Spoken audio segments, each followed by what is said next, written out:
So this is one of the most underreported stories I've ever seen, and I'm sure you have not heard about it. The Senate Homeland Security and Governmental Affairs Committee issued a report yesterday. That committee is chaired by Senator Gary Peters, Democrat, Michigan, Ranking Member Rand Paul, Republican, Kentucky. The report says that the FBI knew about potential danger to the U.S. Capitol on January 6th in advance, but did nothing. Shocking report. Did you hear it on ABC, NBC, CBS? If you did, I stand corrected and I want to apologize. But I don't think you did. All right? Did you hear it on the cables? Let me know.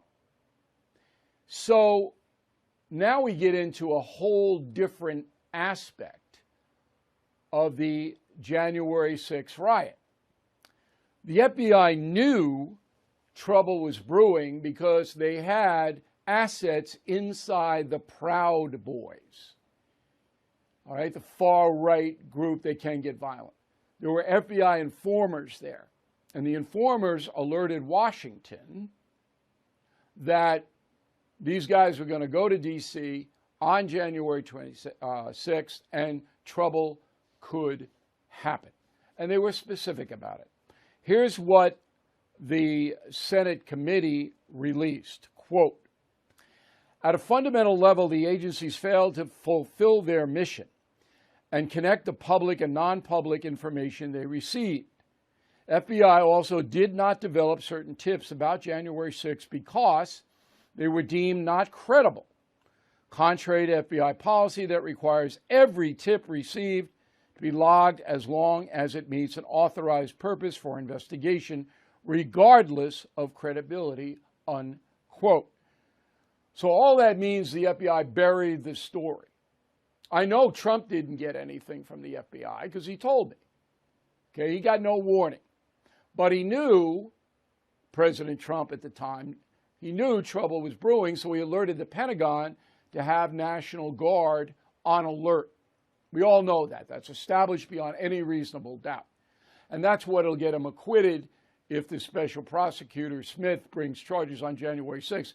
And this report makes that almost impossible, by the way, and I'll get into that in a moment. So the reason that the Guard didn't show up is because Pelosi, who is in charge of Capitol security as the Speaker of the House then, and the mayor of Washington, D.C., Muriel Bowser, didn't request it. And they had to, okay, by law, and they did not. So, once again, this shows that the FBI is incompetent. All right, now you can do a conspiracy theory and say the FBI wanted this to happen. You can do that, and many, many millions of Americans will. I will not, because I don't do that. I'm a fact-based guy. I'm telling you the FBI is incompetent. Did they use politics to go after Trump? Yes. Russian collusion. Now, maybe more things will arise here in the January 6th riot situation because they're looking into it.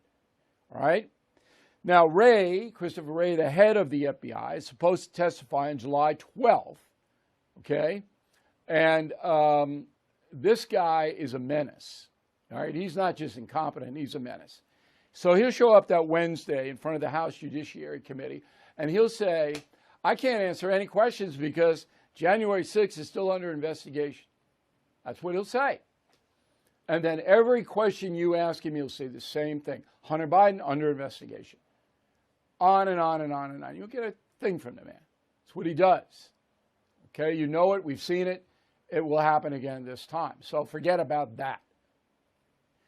But as far as me, an American citizen who once admired the skill of the FBI and the dedication to protect Americans, it's all gone.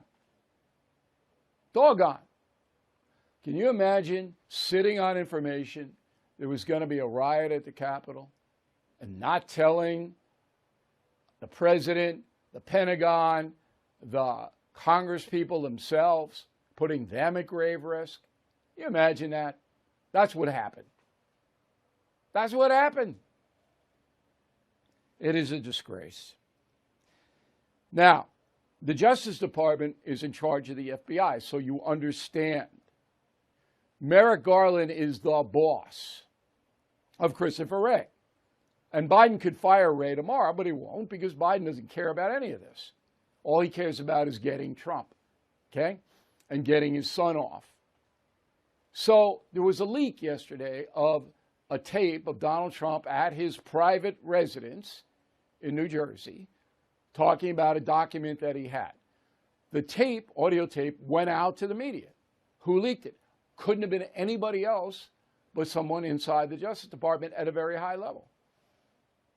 Had to be somebody from Smith's office or Garland's office. Had to be. Nobody else had access to it. They leaked it to the press. This is the U.S. Justice Department. This is what we're looking at. So not only do we have a corrupt FBI, we have the whole thing's corrupt. The whole J Department's corrupt. I mean, come on. Finally, with this information coming forth from the Senate Homeland Security Committee, which is not partisan, obviously, this makes Merrick Garland and the FBI under Biden look terrible. The Trump people are buoyed. They're lifted up. Because you can't blame, as Smith is trying to do, the special counsel, January 6th on Trump, if the FBI had the info ahead of time and didn't do anything about it. This just blows that case right out of the water. So the Trump people should be happy today. They should be outraged at the leak of the tape. I'm not going to play the tape because I'm not trying this on TV. I don't know the context of this tape. It's just audio. Okay, I don't know it. I'm not going to play it. I'm not trying the Trump stuff on television. It's ridiculous. And it's against the law to do what the media did. Play a tape that a federal guy, Smith, the special prosecutor, is using to maybe prosecute a former president. Now, nobody's going to be charged. They won't even find out who did the leak. They couldn't even find out the Supreme Court leak. Another FBI extravagant. Oh, the FBI, no, the marshals did it. Come on. The FBI should have been on that Supreme Court leak like that. They don't want any part of it. They didn't want to find out. Awful. And that's a memo.